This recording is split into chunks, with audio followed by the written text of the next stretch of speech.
మన దేశంలో ఉన్న Tata, Axis, Kotak and SBI లాంటి top mutual fund companies last 1 week నుండి సిల్వర్ ఈటీఎఫ్ ఫండ్స్ లో కొత్త ఇన్వెస్ట్మెంట్స్ ని సస్పెండ్ చేశాయి. దీనికి కారణం ప్రజలు గోల్డ్ కంటే సిల్వర్ లోనే ఎక్కువగా ఇన్వెస్ట్ చేస్తున్నారు.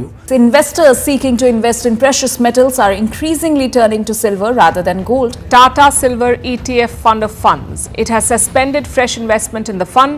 Kotak Mutual Fund has halted new investments in it on the silver side. నిజానికి మన దేశంలో బంగారానికి ఉన్నంత డిమాండ్ ఇంకా ఏ మెటల్ కి ఉండదు. ధనవంతులు, పేదవాళ్ళు అనే తేడా లేకుండా ప్రతి ఒక్కరూ కూడా వాళ్ళ స్థాయికి తగ్గట్టుగా బంగారంలోనే ఎక్కువగా పెట్టుబడి పెడతారు. కానీ లాస్ట్ 5 years లో గోల్డ్ ప్రైస్ 240% పెరిగితే సిల్వర్ ప్రైస్ 340% పెరిగింది. అంటే దీని అర్థం గోల్డ్ కంటే సిల్వరే 100% ఎక్కువ రిటర్న్స్ ని జనరేట్ చేసింది. సో ఇక్కడ క్వశ్చన్ ఏంటంటే, పూర్ మ్యాన్స్ గోల్డ్ గా పిలువబడే ఈ సిల్వర్ గోల్డ్ కంటే వేగంగా ఎందుకు పెరుగుతుంది? ఒకప్పుడు సిల్వర్ ని పెద్దగా ఎవరూ పట్టించుకునేవారు కాదు, ఎందుకంటే గోల్డ్ తో కంపేర్ చేస్తే సిల్వర్ ప్రైస్ చాలా తక్కువ అండ్ అందులో రిటర్న్స్ కూడా పెద్దగా వచ్చేవి కాదు. కానీ ఇప్పుడు సీన్ రివర్స్ అయింది. ప్రజల చూపు గోల్డ్ కంటే సిల్వర్ మీదే ఎక్కువగా ఉంది. అయితే అసలు దీనికి కారణం ఏంటి? స్టాక్ మార్కెట్స్ కూడా ఇవ్వనంత రిటర్న్స్ లాస్ట్ 5 years లో సిల్వర్ ఎలా ఇచ్చింది? అసలు సిల్వర్ ప్రైస్ పెరగడానికి ఇండియాలో అలాగే ఇంటర్నేషనల్ మార్కెట్లో ఉన్న రీజన్స్ ఏంటో నేను ఈ వీడియోలో చెప్పబోతున్నాను. మీరు ఈ వీడియో కంప్లీట్ గా చూస్తే ప్రెజెంట్ ఉన్న ప్రైజెస్ కి అసలు సిల్వర్ ని కొనొచ్చా లేదా అనేది మీకు క్లియర్ గా అర్థమవుతుంది. So let's begin. Hello everyone, welcome to today's video and this is your friend Surya. Video start చేసే ముందు మీకు కొన్ని బేసిక్ కాన్సెప్ట్స్ చెప్పాలి. Gold and silver precious metals అయినప్పటికీ ఈ రెండు మెటల్స్ కి ఉండే డిమాండ్ అండ్ యూసేజ్ లో చాలా డిఫరెన్స్ ఉంటుంది. మీకు సింపుల్ గా అర్థం కావడానికి 2 పై చార్ట్స్ చూపిస్తాను, జాగ్రత్తగా వినండి. ఇది అర్థమైతే నెక్స్ట్ వీడియోలో చెప్పే చాలా కాన్సెప్ట్స్ ఈజీగా అర్థమవుతాయి. ఒకసారి స్క్రీన్ మీద ఉన్న ఈ 2 పై చార్ట్స్ చూడండి. ఒకటి గోల్డ్ చార్ట్, ఇంకొకటి silver chart. Gold and silver కి ఏ సెక్టార్స్ నుండి ఎంత డిమాండ్ ఉంటుందో ఇవి ఇండికేట్ చేస్తాయి. ఫర్ ఎగ్జాంపుల్, ఈ ప్రపంచంలో ఉన్న టోటల్ గోల్డ్ లో 48% గోల్డ్ ని జ్యువెలరీ కోసం యూజ్ చేస్తే 30% గోల్డ్ ని ఇన్వెస్ట్మెంట్స్ కి, 10% గోల్డ్ ని సెంట్రల్ బ్యాంక్ రిజర్వ్స్ కి యూజ్ చేస్తారు. ఇండస్ట్రియల్ అండ్ అదర్ పర్పస్ కి కేవలం 10 to 12% గోల్డ్ ని మాత్రమే వాడతారు. సో గోల్డ్ ప్రైస్ పెరుగుతుంది అంటే దానికి కారణం central banks, investment agencies and మనలాంటి సామాన్య ప్రజలే. బికాస్ 90% గోల్డ్ ని వీళ్లే కొంటారు. కానీ ఒకసారి మనం సిల్వర్ చార్ట్ ని చూస్తే సిల్వర్ యూసేజ్ అనేది గోల్డ్ యూసేజ్ కి కంప్లీట్ ఆపోజిట్ గా పనిచేస్తుంది.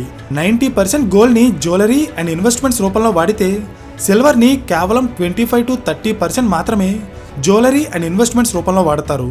మిగిలిన 70% సిల్వర్ ని ఇండస్ట్రియల్ పర్పస్ కే వాడతారు. ఇక్కడ ఒక విషయం మనకి చాలా క్లియర్ గా తెలుస్తుంది.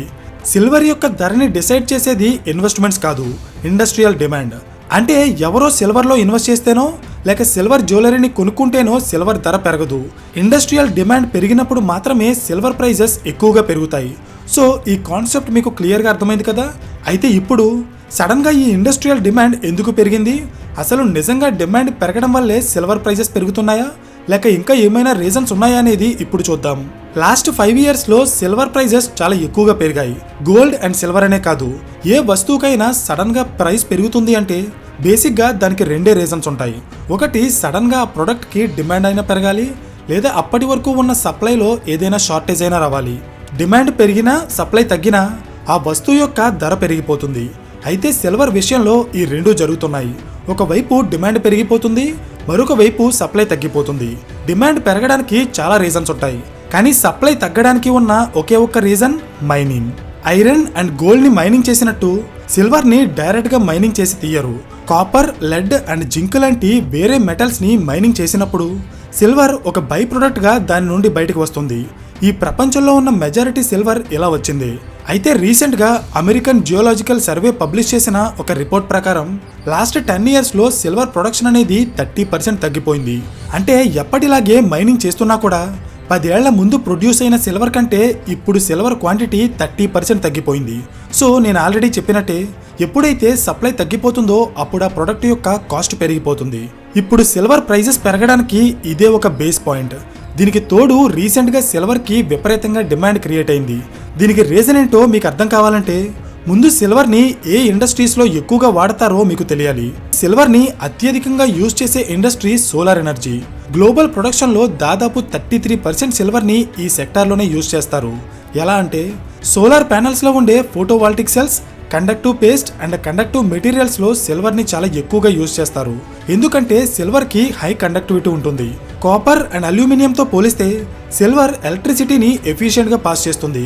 కానీ దీని ప్రైస్ ఎక్కువగా ఉండటం వల్ల నార్మల్ పవర్ డిస్ట్రిబ్యూషన్లో కాకుండా సోలార్ ఎనర్జీలో దీన్ని ఎక్కువగా యూజ్ చేస్తారు.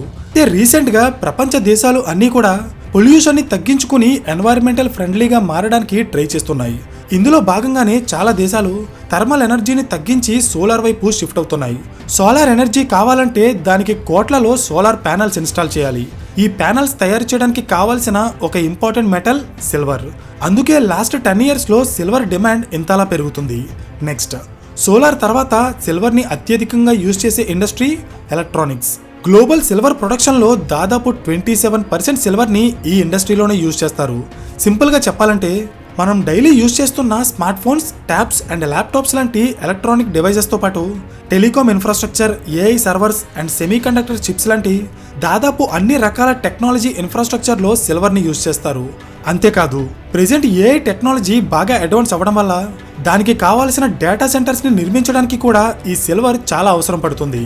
నెక్స్ట్, సిల్వర్ని ఎక్కువగా యూజ్ చేసే మరొక ఇండస్ట్రీ ఎలక్ట్రిక్ వెహికల్స్. రీసెంట్ టైమ్స్లో దాదాపు అన్ని దేశాల్లో కూడా ఎలక్ట్రిక్ వెహికల్స్ యొక్క యూసేజ్ అనేది విపరీతంగా పెరిగిపోయింది. సో ఈ ఎలక్ట్రిక్ వెహికల్స్లో వాడే ఇంటర్నల్ కాంపోనెంట్స్ అలాగే ఛార్జింగ్ స్టేషన్స్లో సిల్వర్ని చాలా ఎక్కువగా యూజ్ చేస్తారు. ఇది అర్థం కావడానికి మీకు ఒక రిపోర్ట్ చూపిస్తాను, చూడండి. 2024లో స్ప్రాట్ అనే ఒక global asset management company silver మీద పబ్లిష్ చేసిన ఒక రిపోర్ట్ ప్రకారం ఒక ఫ్యూయల్ కార్ తయారు చేయాలంటే అందులో 15 to 28 grams సిల్వర్ యూజ్ చేస్తారు. అదే ఒక ఎలక్ట్రిక్ కార్ తయారు చేయాలంటే యావరేజ్గా 25 to 50 grams సిల్వర్ యూజ్ చేస్తారు. 2024 లెక్కల ప్రకారం ప్రపంచ వ్యాప్తంగా ఉన్న అన్ని ఆటోమొబైల్ కంపెనీస్ తయారు చేసే కార్స్లో అప్రాక్సిమేట్గా 80 million ounces ఆఫ్ సిల్వర్ని యూజ్ చేశారు. 2025కి ఇది 90 million ouncesకి పెరిగింది. అంటే సుమారుగా 2800 టన్నుల సిల్వర్ అన్నమాట. సో ఒక్క ఆటోమొబైల్ సెక్టార్లోనే సంవత్సరానికి ఇన్ని వేల టన్నుల సిల్వర్ యూజ్ చేస్తున్నారంటే మీరే అర్థం చేసుకోండి ఆటోమొబైల్ సెక్టార్లో సిల్వర్ యూసేజ్ ఎంత ఎక్కువగా ఉందో. అండ్ ఫ్యూచర్లో solar panels and EV vehicles యొక్క యూసేజ్ ఇంకా పెరుగుతుంది కాబట్టి సిల్వర్ డిమాండ్ కూడా అలాగే కంటిన్యూ అయ్యే ఛాన్స్ ఉంది. నెక్స్ట్, సిల్వర్కి ఉన్న ఒక పెద్ద డిసడ్వాంటేజ్ ఏంటంటే ఈ ఎలక్ట్రిక్ వెహికల్స్లో యూజ్ చేసే సిల్వర్ని రీసైకిల్ చేసి రికవర్ చేయడం అనేది చాలా కష్టం. ఎందుకంటే ఈ రీసైక్లింగ్ ప్రాసెస్కి చాలా డబ్బు ఖర్చు అవుతుంది. అంత డబ్బు ఖర్చు చేసి రికవర్ చేసిన సిల్వర్ వాల్యూ ఎక్కువగా ఉండదు. అందుకే ఆటోమొబైల్ సెక్టార్లో యూజ్ చేసే కొన్ని వేల టన్నుల సిల్వర్ ప్రతి సంవత్సరం రికవర్ అవ్వకుండా అలాగే పోతుంది. సో ఇక్కడ మీరు గమనిస్తే ఒకవైపు సిల్వర్ ప్రొడక్షన్ అనేది లాస్ట్ 10 years నుండి తగ్గుతూ వస్తుంది. మరొక వైపు సిల్వర్ యూసేజ్ మాత్రం గతంతో పోలిస్తే ఇప్పుడు చాలా ఎక్కువగా పెరిగింది. దీనికి తోడు రీసెంట్గా ట్రంప్ తీసుకుంటున్న కొన్ని పాలసీస్ వల్ల గ్లోబల్ ఎకానమీలో అన్సర్టినిటీ క్రియేట్ అయ్యి స్టాక్ మార్కెట్స్ అండ్ బాండ్స్లో ఉండాల్సిన కొన్ని వేల కోట్ల రూపాయల డబ్బు గోల్డ్ అండ్ సిల్వర్ లాంటి సేఫ్ ఇన్వెస్ట్మెంట్ వైపు వెళ్ళిపోయింది. అంటే ప్రెజెంట్ సిల్వర్కి ఇండస్ట్రియల్ డిమాండ్ పెరిగింది, at the same time investments కూడా పెరిగిపోయాయి. ఈ రెండు కూడా సిల్వర్ యొక్క ప్రైస్ని పైకే పుష్ చేస్తాయి. అందుకే లాస్ట్ 5 yearsలో సిల్వర్ ప్రైస్ దాదాపు 340% పెరిగింది. అర్థమైందా? సో ఇది ఇంటర్నేషనల్ సిచ్యువేషన్. ఇప్పుడు మన ఇండియాలో ఉన్న సిచ్యువేషన్ ఒకసారి చూద్దాం. ఇంటర్నేషనల్ సిల్వర్ ప్రైజెస్కి ఇండియన్ ప్రైజెస్కి నార్మల్ టైంలో అయితే పెద్దగా డిఫరెన్స్ ఉండదు. కానీ ఇప్పుడు ఈ డిఫరెన్స్ చాలా ఎక్కువగా ఉంది. సిల్వర్ ప్రైస్ సడన్గా ఎందుకు పెరిగిందో తెలియని సామాన్య ప్రజలు ఎక్కువ రిటర్న్స్ వస్తున్నాయి అనే ఆలోచనతో సిల్వర్లో భారీగా ఇన్వెస్ట్ చేయడం స్టార్ట్ చేశారు. ఎంతలా అంటే 2025 yearలో గోల్డ్ ఈటీఎఫ్స్ కంటే సిల్వర్ ఈటీఎఫ్స్లోనే ఇండియన్ ఇన్వెస్టర్స్ 3 రెట్లు ఎక్కువగా ఇన్వెస్ట్ చేశారు. సడన్గా పెరిగిపోతున్న ఈ డిమాండ్ని మేనేజ్ చేయలేక మన ఇండియాలో ఉన్న top mutual fund companies silver ఫండ్స్ని సస్పెండ్ చేశాయి.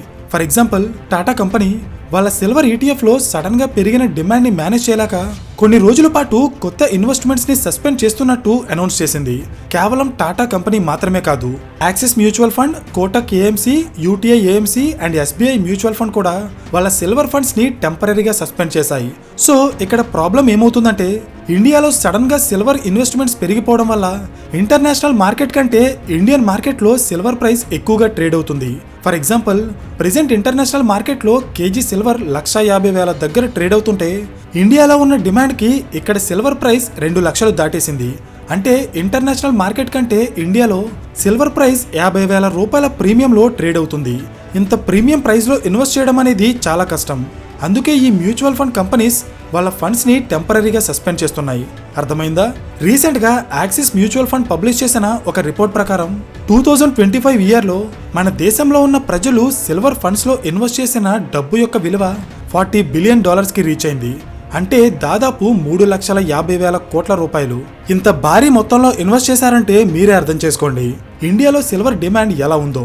సో ఇప్పుడు సిల్వర్ లో ఇన్వెస్ట్ చేయొచ్చా అంటే అది మీ రిస్క్ కెపాసిటీని బేస్ చేసుకుని ఉంటుంది. తక్కువ రిస్క్ తీసుకుని స్టేబుల్ ఇన్వెస్ట్మెంట్ చేయాలనుకునే వాళ్ళు ప్రెజెంట్ ఉన్న వాలటైల్ మార్కెట్ ని అవాయిడ్ చేసి మార్కెట్ స్టేబుల్ అయిన తర్వాత ఇన్వెస్ట్ చేయడం ఒక బెస్ట్ ఆప్షన్. కానీ ప్రెజెంట్ ఈ గ్రోత్ చూస్తున్న చాలా మందికి ఫోమో క్రియేట్ అవుతుంది, అంటే ఫియర్ ఆఫ్ మిస్సింగ్ అవుట్. అయితే మార్కెట్లో ఎమోషన్స్ ని కంట్రోల్ చేసుకునే వాళ్ళే లాంగ్ టైమ్ లో సస్టైన్ అవ్వగలుగుతారు. అది ట్రేడింగ్ లో అయినా ఇన్వెస్ట్మెంట్స్ లో అయినా. పెద్ద పెద్ద మ్యూచువల్ ఫండ్ కంపెనీసే న్యూ ఇన్వెస్ట్మెంట్స్ ని సస్పెండ్ చేస్తున్నాయంటే కొత్తగా సిల్వర్ లో ఇన్వెస్ట్ చేయాలనుకునే వాళ్ళు ఒకసారి ఆలోచించి నిర్ణయం తీసుకోండి. సో ఇది సిల్వర్ ప్రైజెస్ పెరగడం వెనక ఉన్న టోటల్ స్టోరీ. ఈ వీడియో చూసాక మీకు ఒక క్లారిటీ వచ్చిందనుకుంటున్నాను. ఇంకా ఏమైనా డౌట్స్ ఉంటే అది కింద కామెంట్ చేయండి. అండ్ ఫైనల్లీ మీకు నా క్వశ్చన్ ఏంటంటే, ప్రెజెంట్ మీ దగ్గర $1,00,000 డబ్బుంటే మీరు stocks, mutual funds, gold, silver and crypto వీటిలో ఎందులో ఇన్వెస్ట్ చేస్తారో కింద కామెంట్ చేయండి. అండ్ ఈ వీడియో మీకు ఇన్ఫర్మేటివ్గా అనిపిస్తే ఖచ్చితంగా లైక్ చేసి ఇలాంటి మరిన్ని కేస్ స్టడీస్ కోసం ఛానల్ని సబ్స్క్రైబ్ చేయండి. So thank you for watching and I will see you in the next video. Till then this is your friend Surya signing of.